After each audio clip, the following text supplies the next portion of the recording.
நாட்டில் அரசியலமைப்பு சட்டத்தையும் ஜனநாயகத்தையும் காப்பாற்ற மக்கள் ஒத்துழைப்பு அவசியம். மக்களவை 2ஆம் கட்ட வாக்குப்பதிவை முன்னிட்டு ராகுல் காந்தி வலியுறுத்தல். செந்தில் பாலாஜி விசாரணைக்கு ஒத்துழைக்க மறுப்பதாக அமலாக்கத்துறை குற்றச்சாட்டு. சென்னை உயர்நீதிமன்றத்தில் அமலாக்கத்துறை மனு. பட்டியலின மக்கள் பயன்படுத்தும் குடிநீர் மேல்நிலை நீர்த்தேக்க தொட்டியில் மாட்டு சாணம் கலந்ததாக புகார். குடிநீர் மாதிரி ஆய்வுக்கு அனுப்பி வைத்த அதிகாரிகள்.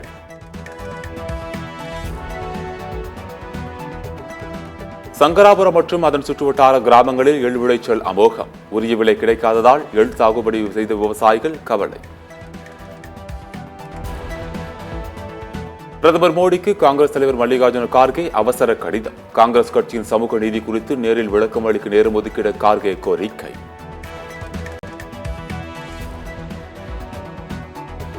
பிரதமர் மோடி சிறுபான்மை மக்களை ஒதுக்கிவிட்டு அரசியல் செய்ய முற்படுகிறார். இந்திய யூனியன் முஸ்லீம் லீக் தேசிய தலைவர் காதர் மொய்தீன் குற்றச்சாட்டு. சென்னையில் ரிசர்வ் வங்கி சுரங்கப்பாதை நாளை முதல் 3 மாதத்திற்கு ஒரு வழி பாதையாக மாற்றம். ரிசர்வ் வங்கி அணுகு சாலை வழியே சென்று காமராஜர் சாலையை அடையலாம். நாட்டு மக்களிடையே பிரிவினையை ஏற்படுத்தும் வகையில் பேசுகிறார் பிரதமர் மோடி. தேர்தல் ஆணையம் வேடிக்கை பார்ப்பதாக கொங்கு நாடு மக்கள் தேசிய கட்சி குற்றச்சாட்டு.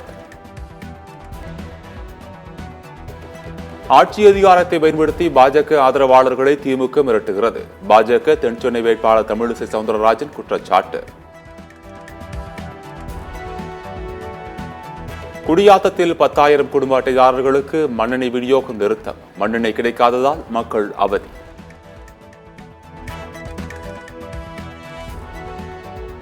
தேர்தல் வாக்குப்பதிவு தினத்தன்று விடுமுறை அளிக்காத வணிக நிறுவனங்கள் மீது நடவடிக்கை. பெரம்பலூர் தொழிலாளர் நலத்துறை விசாரணை.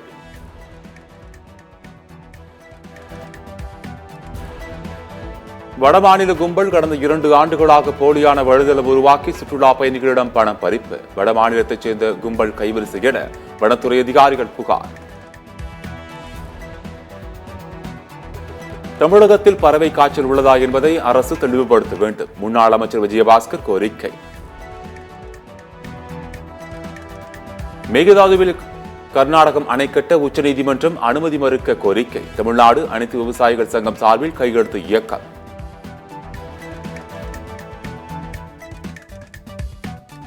கேரளாவில் நாளை வாக்குப்பதிவு நடைபெறவுள்ள நிலையில் 5 மாவட்டங்களில் 144 தடை உத்தரவு. பதற்றமான வாக்குச்சாவடிகளில் கூடுதல் பாதுகாப்பு. பள்ளி குழந்தைகளுக்கு ஆணைய விதிகளை மீறி தண்டனை தொடர்பாக புகார் வந்தால் உடனடி நடவடிக்கை. பள்ளிக்கல்வித்துறைக்கு சென்னை உயர்நீதிமன்றம் உத்தரவு.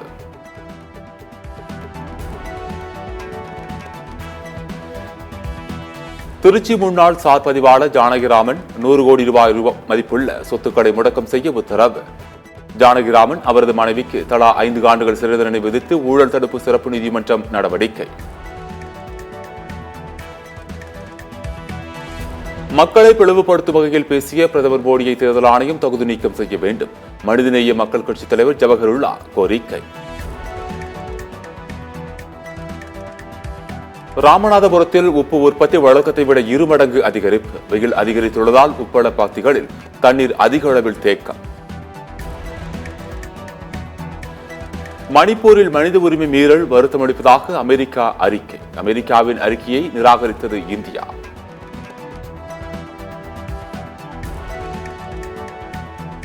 செஸ் போட்டியில் தன்னுடைய வெற்றி அடுத்து வரும் தலைமுறைகளுக்கு உத்வேகத்திற்கு வழிவகுக்கும். கேண்டிடேட் செஸ் சாம்பியனில் பட்டம் வென்று தாயகம் திரும்பிய தமிழக வீரர் குகேஷ் பேட்டி.